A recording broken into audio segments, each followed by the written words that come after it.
Welcome to EPA. आज नई video के साथ हमारा टॉपिक है मैथमेटिक्स लीनियर अलजेब्रा का बहुत इंपॉर्टेंट टॉपिक है नॉर्म एंड नॉर्मलाइज्ड वेक्टर। तो इन दोनों में हम ज़रा फ़र्क देखेंगे और एग्जांपल से इस क्वेश्चन को हम सॉल्व करेंगे। नॉर्म क्या है? बेसिकली नॉर्म जो है, फ़र्ज़ किया कोई एक वेक्टर है आपके पास u, तो नॉर्म इसको ऐसे शो करेंगे और ये इक्वल किसकी है? Square the root of inner product. Inner product किसका? u का।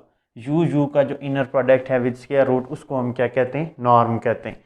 और फिर अगर आपके पास आपके पास u नॉर्म इक्वल टू 1 आ जाए तो इसको आप कहते हैं यूनिट वेक्टर और नॉर्मलाइज्ड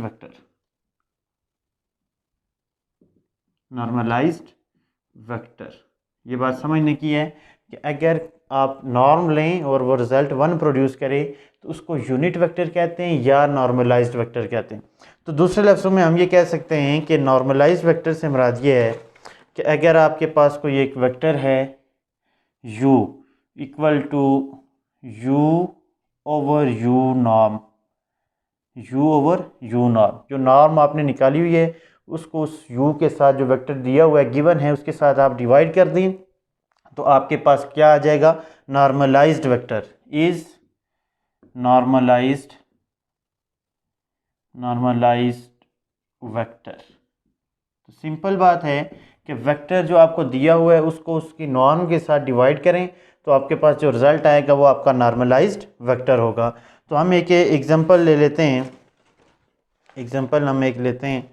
कि शो करते हैं, उसकी पहले नॉर्म निकालेंगे और फिर हम देखेंगे कि क्या ये नॉर्मलाइज्ड वेक्टर भी है या नहीं है।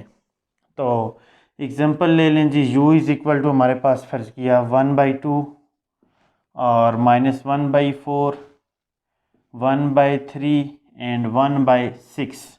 ये अगर हमारे पास है तो सबसे पहले नॉर्म निकालना है। तो आप क्या करेंगे? u norm is equal to this 1/2 -1/4, 1/3, 1/6 और अगेन कॉमा डालने के बाद फिर जो है आप यही लिखेंगे 1/2, -1/4, 1/3, 1/6। ये चूँकि y हमने ये क्यों लिखा? चूँकि हमें पता है कि u नॉर्म इक्वल होता है inner product square the root u। ठीक हो गया। अब आप इसको मल्टीप्लाई करेंगे सिंपल।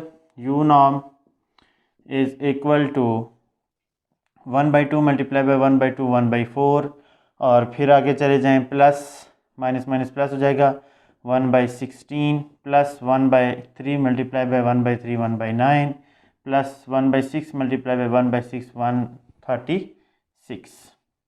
अब u norm is equal to, अब जाके आप इसका लेंगे एलसीएम। तो एलसीएम आपके पास आ गया, इसका आ जाएगा 144 और ऊपर क्या आ जाएगा? सबको जब आप लिखेंगे तो 65। तो u नॉर्म आपके पास क्या आ जाएगा? 65 अंडर द रूट ओवर 144 का रूट होता है 12। तो ये आपने नॉर्म निकाल दिया। अब आपको अगर कहा जाता है कि इसको नॉर्मलाइज्ड वेक्टर निकालें तो नॉर्मलाइज्ड वेक्टर निकालने के लिए आपने क्या पढ़ा हुआ था? For normalized vector we have u is equal to u over u norm. Simple है, जो आपने u नॉर्म निकाला है उसको डिवाइड कर दें u के साथ, तो u आपके पास ये है। तो हमारे पास ये क्या आ जाएगा? 1/2 divided by u norm under the root 65 over 12, फिर comma -1/4 divided by u norm under the root 65 over 12, फिर 1/3 divided by under the root 65 over 12, फिर 1/6 divided by under the root 65 over 12। ये आपके पास, अब इसको थोड़ा सा मज़ीद सॉल्व कर लें, 1/2 और अंडर द रूट 65 और ये 12 ऊपर चला जाएगा मल्टीप्लाई के 1 से, तो ये आ गया 2 1 2 2 6 12। इसी तरह से comma -12 over 4 under the root 65, फिर 1/12/3 और यहाँ से आ जाएगा 12/6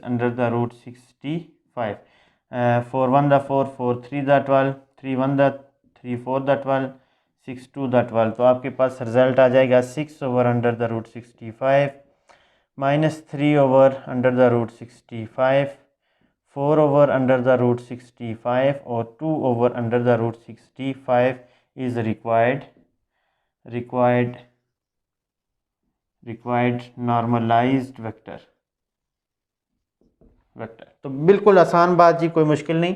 दोबारा देख लें कि नॉर्म क्या है। बेसिकली नॉर्म ये है, यू के साथ इनर प्रोडक्ट लें। अगर एक वेक्टर दिया हुआ है और विद स्क्वायर द रूट, तो वो आपकी नॉर्म है। नॉर्मलाइज वेक्टर क्या है कि वही जो यू दिया हुआ है, जो वेक्टर आपको दिया हुआ है, उसको उसकी नॉर्म का जो रिजल्ट है, नॉर्म जो है आपने फाइंड की, उसके साथ डिवाइड करें, तो जो रिजल्ट आएगा आपके पास वो होगा normalized vector. Thank you so much.